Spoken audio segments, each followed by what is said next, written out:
I always thought betrayals came with warning signs. Late nights. Cold silences. Slips of the tongue.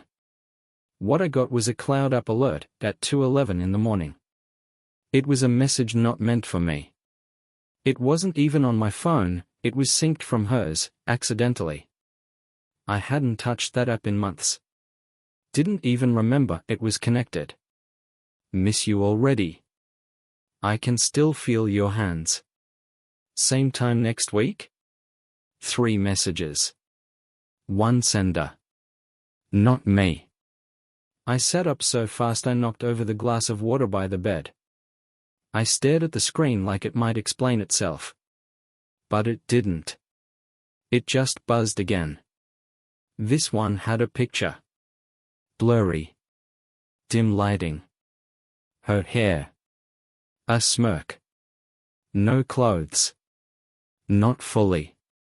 Then something tiny changed everything. I tapped info. The contact name said, work. But under that? A custom notification, mute for 8 hours. Archived. Hidden. Deliberate. And that's when my brain split in two. Half of me wanted to scream. Wake her up. Smash the phone. The other half? Cold. Focused. Calculating. Because if this had been going on long enough to hide it that well, I needed to know everything. Let me back up. I'm Daniel. 56. Been with Marina for over half my life. Married at 31, 2 kids, grown now. I'm the kind of guy who replaces shingles on his roof himself. Doesn't skip oil changes. Pays cash when he can. I thought that kind of loyalty earned you the same in return. We weren't flashy, but we were solid. Riverton's a quiet place, the kind of town where people wave even if they don't know you. She worked in non-profit project management. I ran a regional supply chain team for a hardware distributor. We paid off our house early. Took trips when we could. Sunday mornings were for the garden. Saturday nights for movie marathons and stovetop popcorn. It wasn't romance novel stuff, but it was real. Or so I thought. The first real fracture I ignored was on our 25th anniversary. I made reservations. Picked the place where we first danced. She forgot. Said she had a training retreat out of town. Last minute. No apology. No reschedule. Just a bland "love you" rain check over the phone from a muffled room. I remember staring at the empty chair across the table. Her favorite wine untouched. A couple at the next table laughed and toasted. I went home with a knot in my chest and her slice of cheesecake boxed up in my passenger seat. She never even ate it. In hindsight, Colin's name came up months before that. "Oh, he's just a consultant," she said. Brilliant with numbers. A bit intense. I asked if he was married. She shrugged. Divorced, I think. Why? Why? Because I saw the way her eyes lit up when she talked about him. Because I'm not blind, I'm just tired. And I trusted her. That was my mistake. After the messages hit, I couldn't sleep. She was 2 rooms away, dozing like nothing was wrong. I wanted to yell. To wake her. To demand the truth. But I didn't. Instead, I got up. I started digging. That app kept records. I found message logs going back 5 months. Not just flirty notes, logistics. Meeting times. Travel plans. Once, she told him, "Daniel thinks I'm at a conference, I'm yours until Sunday." I felt something rupture in my chest. The next morning, I looked at her like I'd never seen her before. She hummed while making coffee. Called me babe. Wore the sweater I gave her last Christmas. I nearly laughed. She had no idea I knew. And that was the most powerful feeling I've had in years. I didn't confront her. Not yet. Because I needed a plan. And this time, I would be the one pulling the strings. I didn't sleep for 3 nights. Not because I couldn't, but because I didn't want to. Every time I closed my eyes, I saw the messages. Her words. Her tone. Her little emojis. And Colin. The consultant with clever hands and an empty ring finger. I started noticing things I'd ignored before. The extra pair of heels under her desk that weren't work shoes. The new perfume, not floral like usual, but darker, muskier. The text buzzes she'd ignore at dinner, then rush to check in the bathroom. The way she'd hum when she got dressed up for a client mixer. God, how many times had I been played like this? I made copies of the chat logs. Screenshots, backups, exports, I even printed them out and stashed them in my toolbox in the garage. Because I'd already made my choice. If she was going to lie, I'd be ready. And if she told the truth? I'd still burn the whole damn thing to the ground. The next weekend, she had another overnight meeting at a training center outside town. I watched her pack the good pajamas. The silk ones. She never wore those around me anymore. I offered to drive her. She declined. It's out of your way. Of course it was. So I waited. An hour after she left, I opened her laptop. It was the same cloud account linked to her phone. And she'd never logged out. I found folders. Photos. Dates. Hotel confirmations, not under her name. She used his. But the reservation details matched the places she'd trained.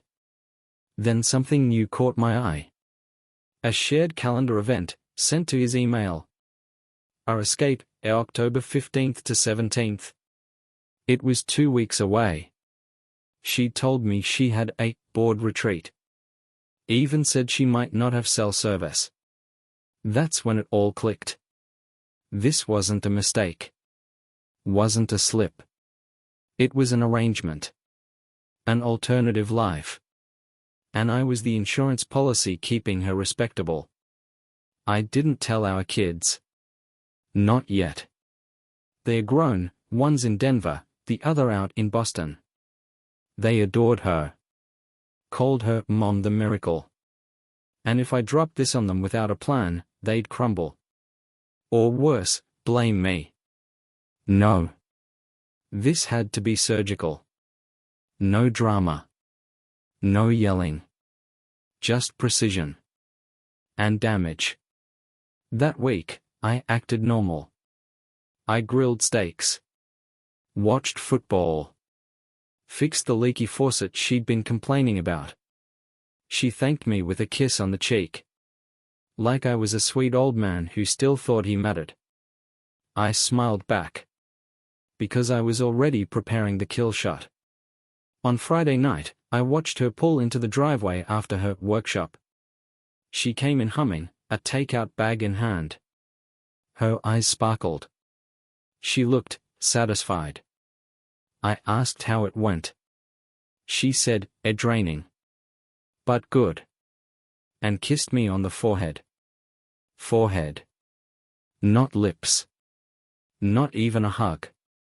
Just enough affection to keep the illusion breathing. I followed her into the garage. She didn't notice I was behind her until she turned to put something in the freezer. I said, "Hey, Marina?" She turned. I held up the printed screenshots. Didn't say a word. She froze. Like a deer about to bolt. "What is that?" she asked. I handed her the folder. She flipped it open. Her eyes scanned. The blood drained from her face. Then? She smiled. A faint, broken little smirk. "I didn't think you'd actually look," she said. Her words hit like a cold slap. I didn't think you'd actually look. Not I'm sorry. Not this isn't what it looks like. Just that. Like she'd already made peace with getting caught. I stood there, silent, gripping the edge of the workbench. My knuckles were white. Not from rage, not yet. From restraint. Is that it? I asked. She didn't answer right away. Instead, she leaned back against the washing machine, folded her arms, and sighed. Then came the confession. Or at least, the version she thought would hurt the least. It started after the lockdowns, she said. Colin and I worked closely on the housing project. We started venting to each other. It evolved. Evolved? I repeated, dryly. She looked down. It wasn't supposed to mean anything. Classic. As if sneaking into motels, crafting alibis, sharing selfies in bedsheets, none of that meant anything. But I stayed quiet. I wanted her to keep talking. She did. He understood things you never wanted to talk about. You always seemed somewhere else. There it was. The justification. The rewiring of history. 25 years repackaged as one man's emotional absence. I let her speak. Let her blame me. It didn't land. Because I already knew this wasn't a one-time mistake. This was a decision. Repeated. Polished. Practiced. Then I dropped my first card. I read the message about October. The escape. Her eyes widened just a little. Not full panic, just enough to know she hadn't expected that. Are you planning to leave? I asked. Another pause. Then the shrug. I don't know. Maybe. I've thought about it. There's a moment when your heart detaches completely. Not breaks, detaches. Like a limb that's gone numb. That was it for me. I walked past her. Left the folder in her hands. And said, calmly, you have 2 days to figure out where you're staying. I'm not rushing this. But I'm not playing house with a stranger. She followed me inside, pleading. We don't have to do this like this. Let's talk to someone, a counselor, someone neutral. Neutral? I turned. You slept with another man for half a year while telling me you were building shelters for the homeless. And you want a referee? She didn't respond. Because she couldn't.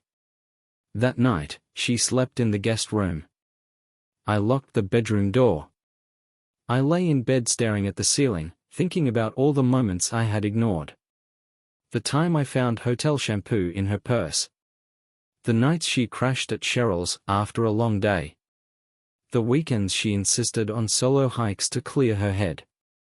She had built an entire second life, and I'd been financing the first. The next morning, I called a lawyer.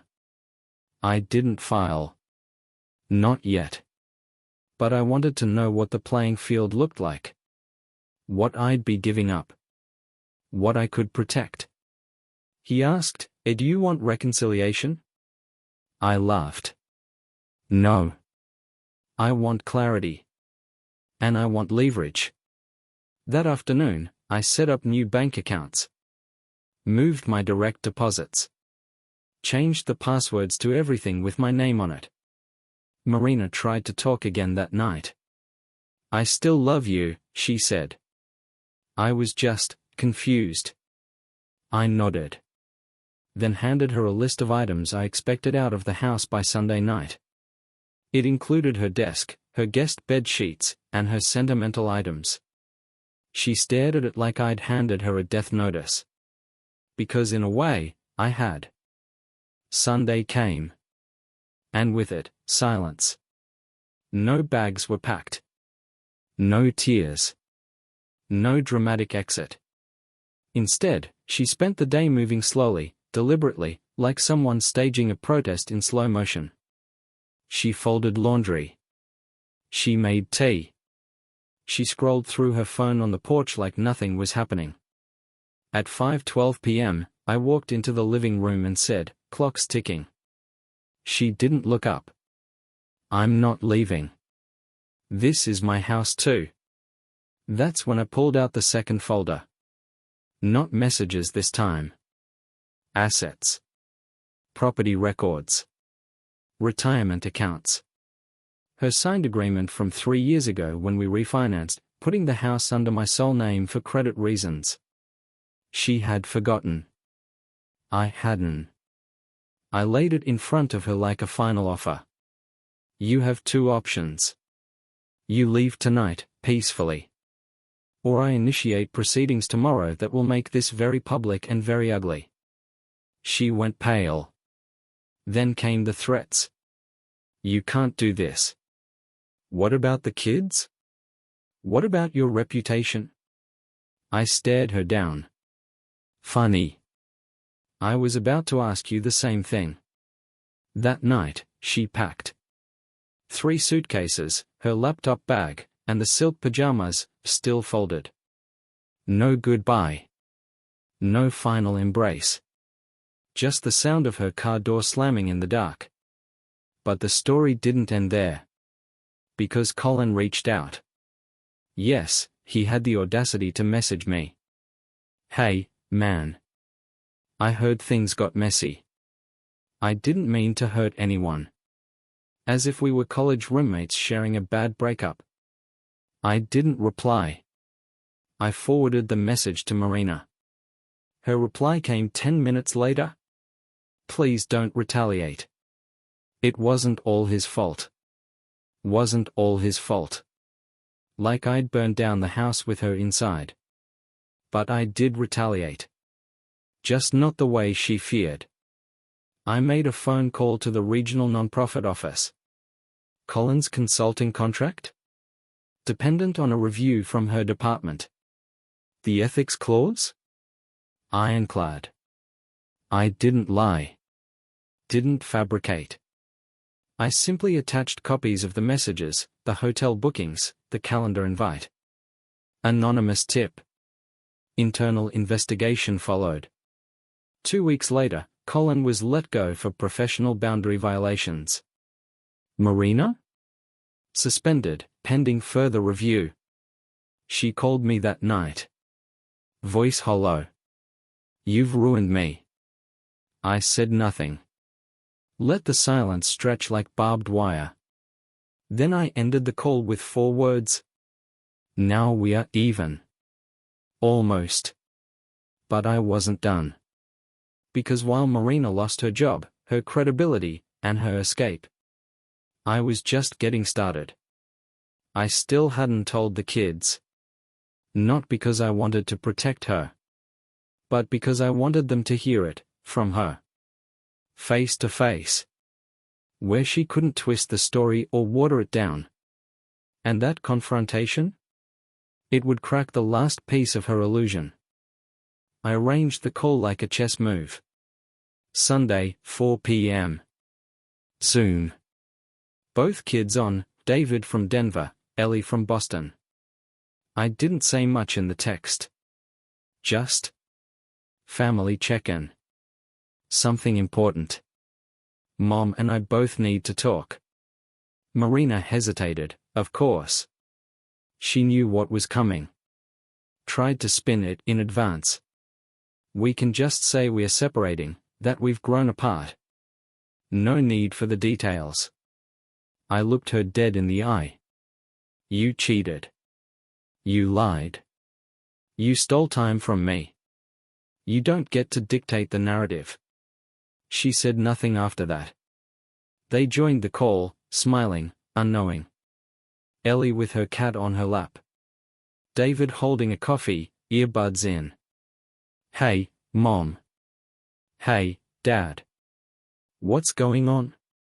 Marina started to open her mouth, but I raised a hand. I'll go first. I kept my voice calm. Even. I told them we were separating. Then I told them why. I didn't show them the messages. Didn't say names. But I didn't spare the truth, either. Their mother had been unfaithful. It wasn't a one-time lapse. It was an ongoing affair with someone from her work. She'd hidden it for months. Maybe longer. The silence on the other end was deafening. Ellie covered her mouth. David looked like someone had punched him in the throat. Then Ellie asked the question that split the air. "Is it true, Mom?" Marina's face crumpled. She nodded once. Tried to say something, choked. Tears, finally. But it was too late for tears. After the call, Marina sat at the table like a ghost. She said, "I didn't want them to hate me." I said, "Then maybe you should have thought about who you were kissing, not when they'd find out."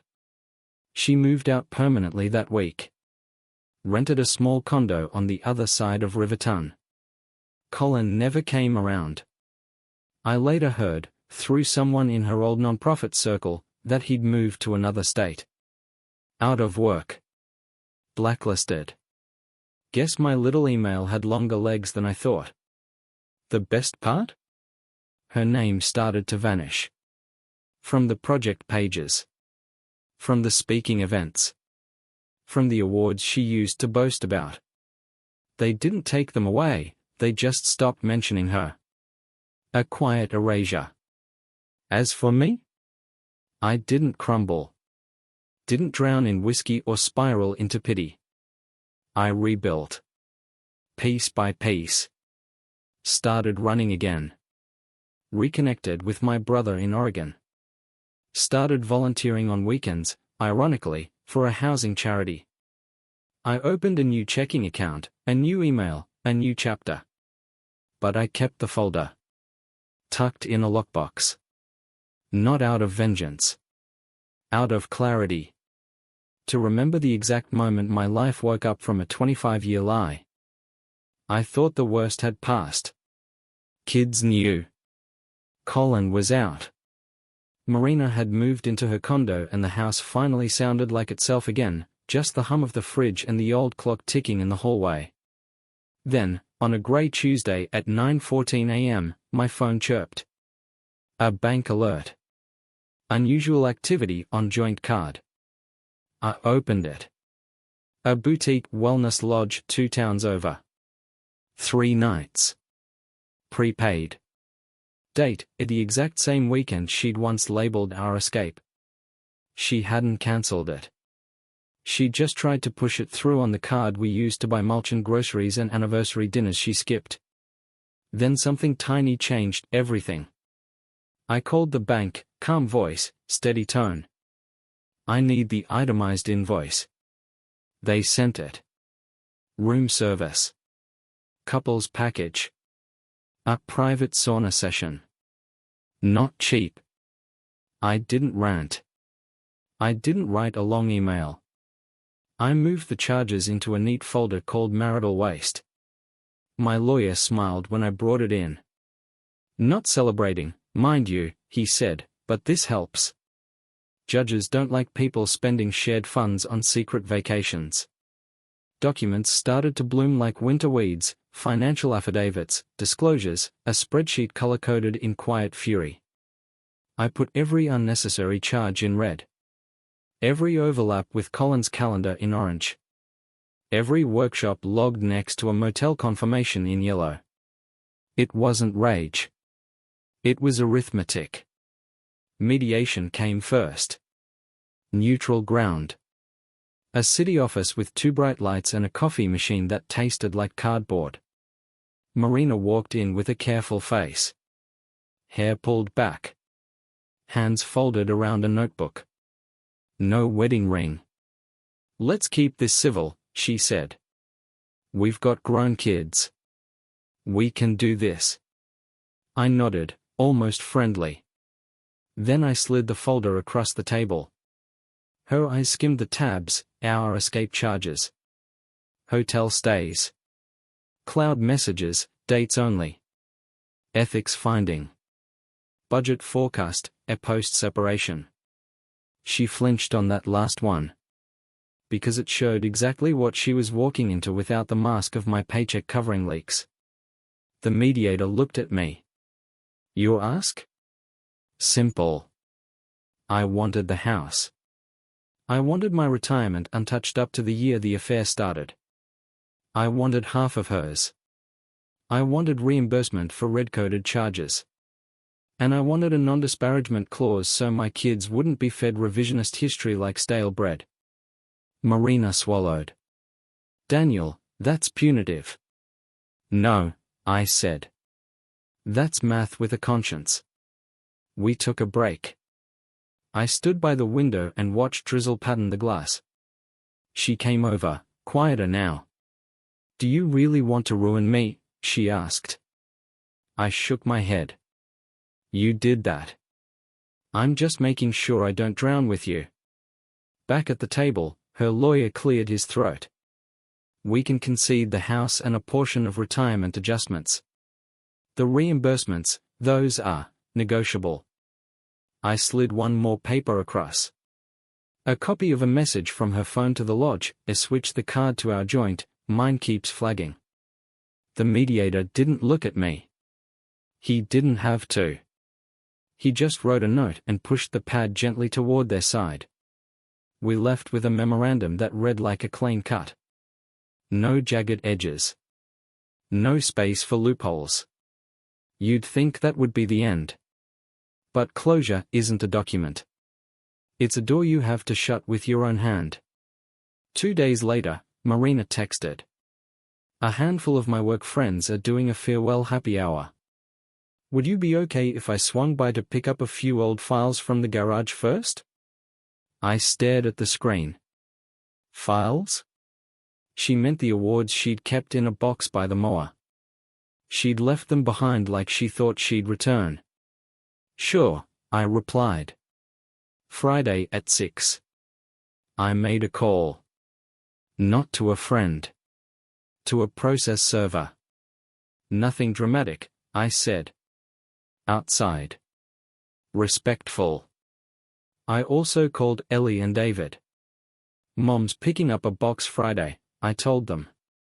If you'd like to collect your keepsakes too, I'll be there. They said yes. Both of them.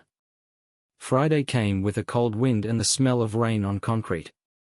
At 5:30, I set the box on the garage threshold. Marina pulled up right at 6, headlights sweeping the lawn like a searchlight looking for a version of us that no longer existed. She stepped out. Saw the kids' cars. Hesitated. Just awards, I said. And one more thing.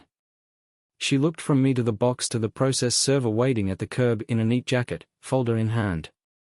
Realization washed over her face like a slow tide. Is this necessary? She asked, voice small. Yes, I said. Because you keep leaving windows open. The server approached. Miss? You've been served. He was polite. Efficient. Not a spectacle. Just a hinge swinging shut. Ellie walked up then, cheeks flushed with cold. Mom, your quilts are in the second bin, she said. I folded them for you. There was kindness in that. Not absolution. Kindness. Marina nodded, eyes bright. Thank you. David lingered by the tailgate. He didn't say much. Just helped load the box. We stood there under a dim porch light while the rain started to whisper. No shouting. No grand speeches. Just a family shifting shape in real time. When she was done, Marina put her hand on the box like it was a sleeping pet. I'm sorry, she said, finally. I know, I replied. And I meant it both ways. I know you're sorry. And I know what you did. She drove off. The taillights smeared red through the drizzle, then disappeared. I exhaled for what felt like the first time in a year. I thought I knew the worst, I said to myself, to the house, to the damp air. I didn't. because the worst wasn't the messages or the charges or the lies. It was realizing how far I'd bent myself to avoid seeing the obvious. How often I had credited loyalty to someone who had already changed the locks on our trust. I went inside. Made tea. Sat at the kitchen table where we'd once planned vacations and grocery lists.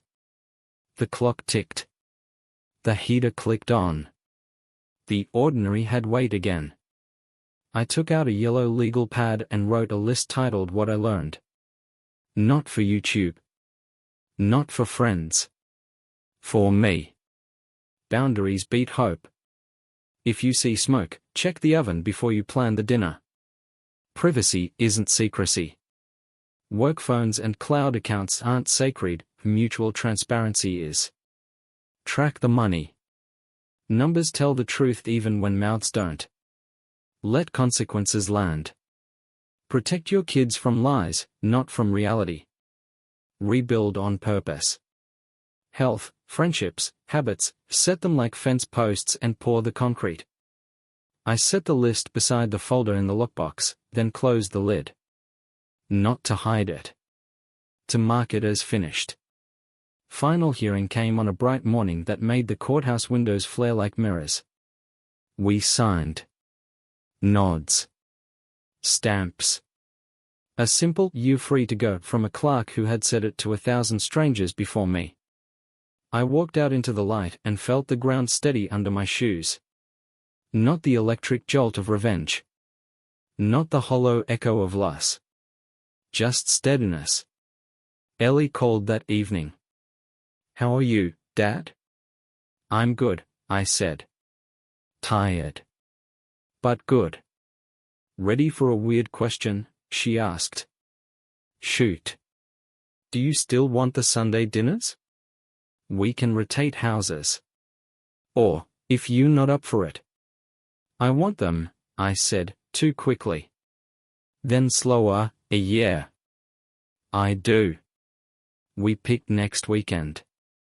I wrote lasagna on the fridge whiteboard, underlined it twice, and smiled at how ordinary that felt. A month later, I jogged past the community center where Marina once spoke about service and resilience. A new flyer hung on the bulletin board: "A volunteers needed, a winter build." They needed drivers.